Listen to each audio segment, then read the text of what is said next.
For today's video, may gagawin po tayong isang induction cooker na nabili natin sa isang junk shop.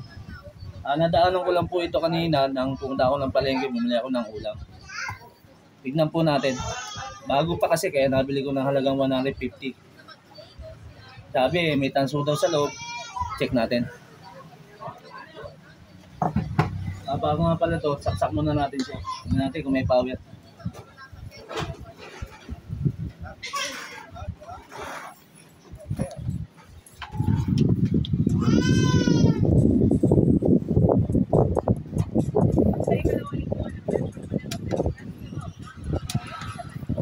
Wala po talaga siyang power. Wala. Kaya siguro binenta na may-ari ito. Ay, check natin siya.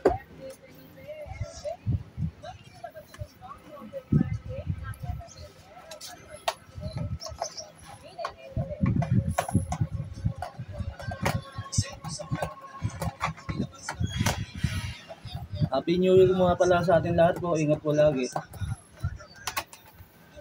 Sana magandang pagpasok ng taon na itong year 2025.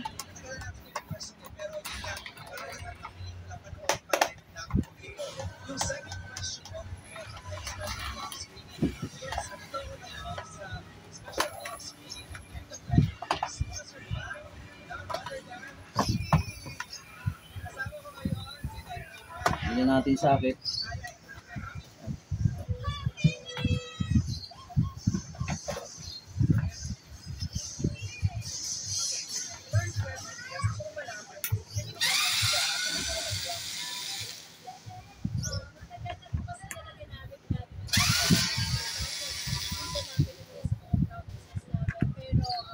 Sa mga subscriber ko po dyan, binago ko na po yung pangalan ko sa YouTube. Ginawa ko na po siyang @Bernard De La Cruz 25 po. Yun lang po itatype yung makikita nyo na po yung kaibigan vlog doon. Maraming salamat po.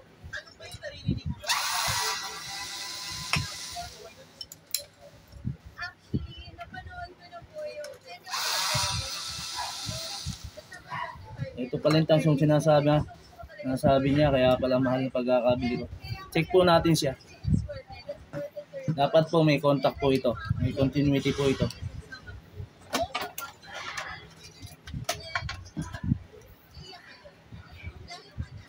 Lagay po natin sa times 10. Times 10 po siya. At buo po siya. Pag kontakin po natin, okay po siya. Dapat po may contact po. Check po natin. Ayun. Sabihin buo po siya. Wala siyang power. So, una natin titignan dito yung fuse niya, yung katabi ng capacitor na to. Ito po unang titignan natin. Fuse to eh. Test rin po natin. Tulad po kanina, kailangan may continuity rin po siya. Check po natin. Wala po.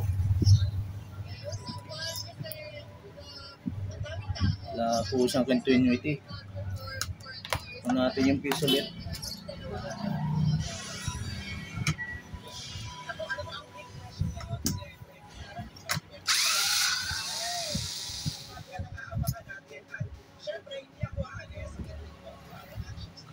Galing po natin yung socket para hindi po siya mahila.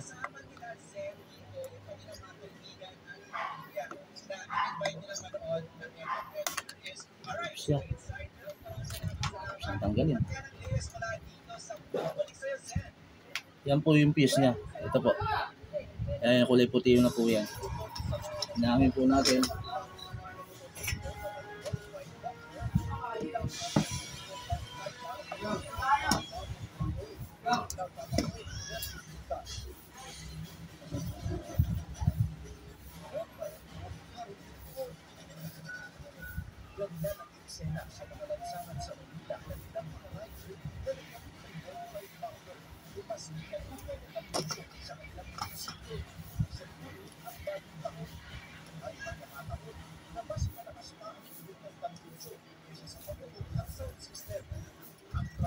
Sikwatin po natin.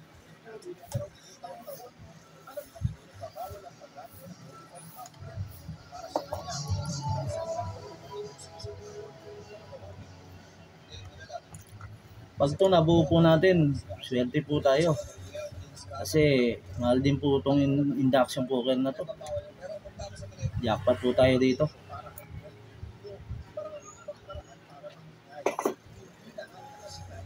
Ayan. Ito po yung fuse na tinanggal ko. Ayan. Kaso tube siya. Wala tayong pamalit. So pwede natin gamitin ay ano.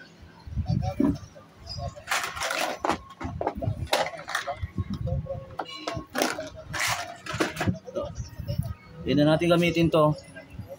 Fuse ng rice cooker. 15 amperes din siya. Kaya na rin po ito.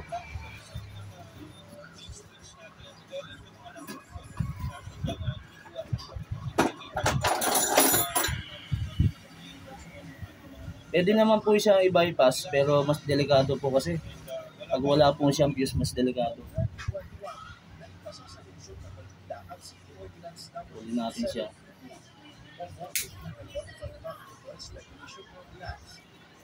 Lagyan natin yung cover.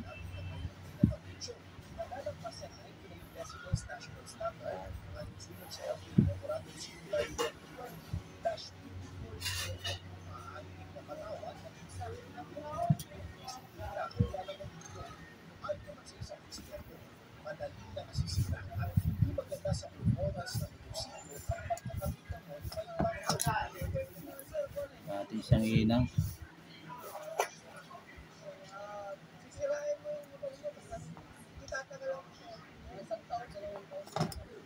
Samantala, nasa 206 naman Busy.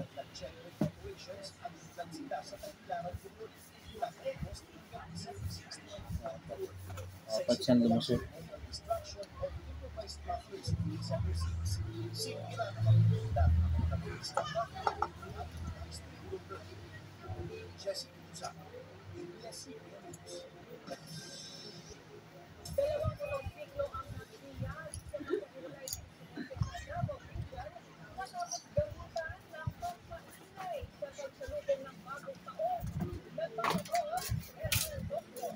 Yun, lumusot na siya.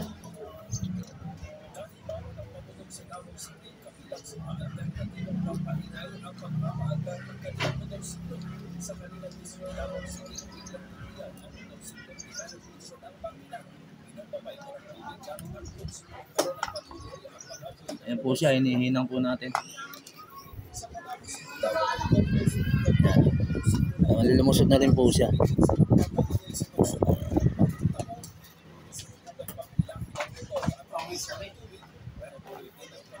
Ayan, panghina.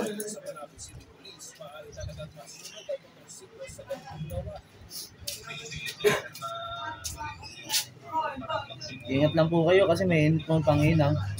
Sakaling kayo po gagawa, ingat lang po.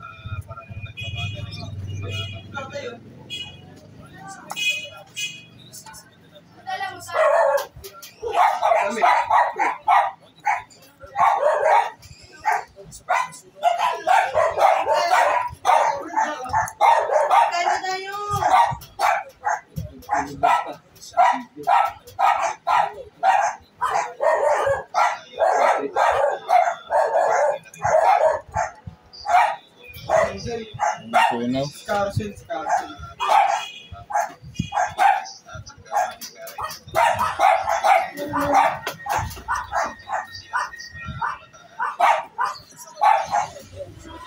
Tingnan natin electric fan. Parang ayaw na tunaw ng lead.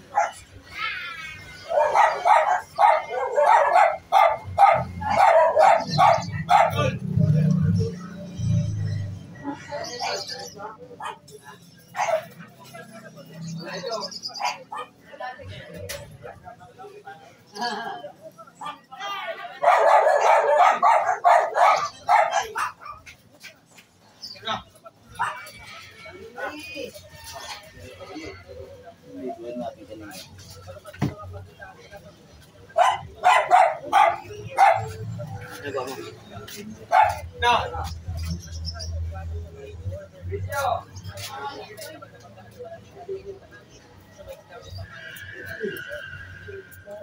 Ano kaya ganyan, Tim? Oh, ito. Naglalagay yun. Ay, ano dyan? Umutang ko.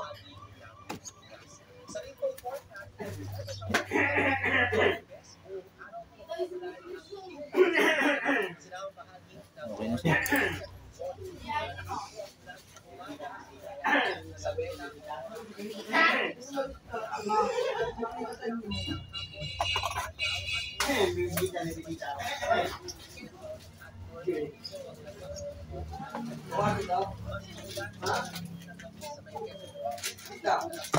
Putulin po natin yung sobra kasi mahaba po siya.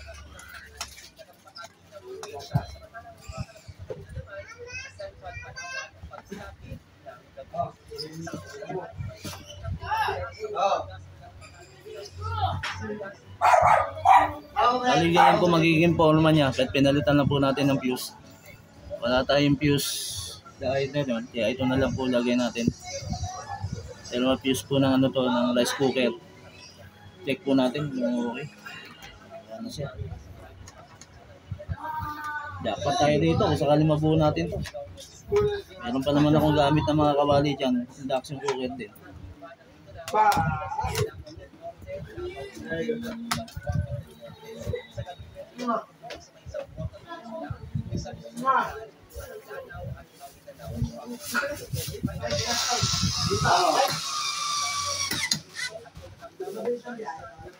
Pag-UV. Ilang ako din lang, nakakala kayo.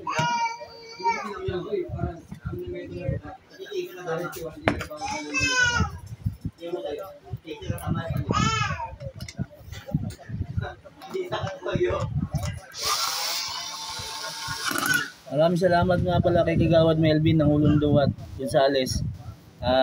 Pinagawa niya yung washing niya kanina, sinervisan ko. Nagpalit ako ng motor. Hindi ko lang po na-video kanina. Maraming salamat Kag sa tiwala. Bye, bravo.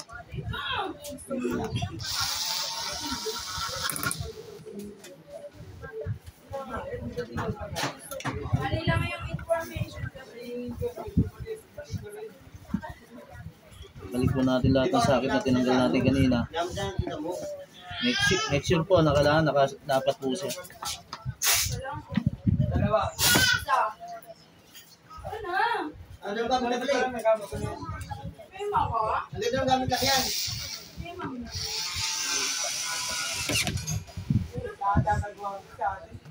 Sinsya na po kayo, maingay po talaga ang pamilya ko.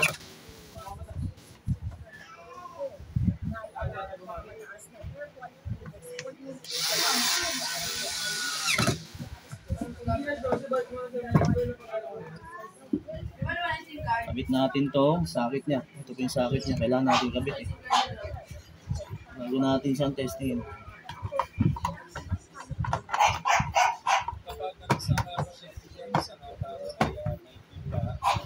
Okay. Saksak po natin. The moment of truth. Kung magkakapower na po siya.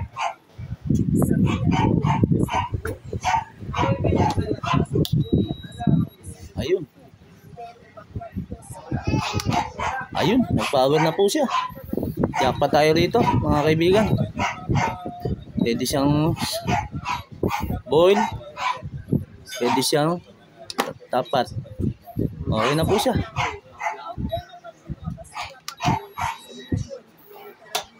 Jackpot tayo rito. Maraming salamat po. Happy New Year po sa lahat. Ingat po lagi.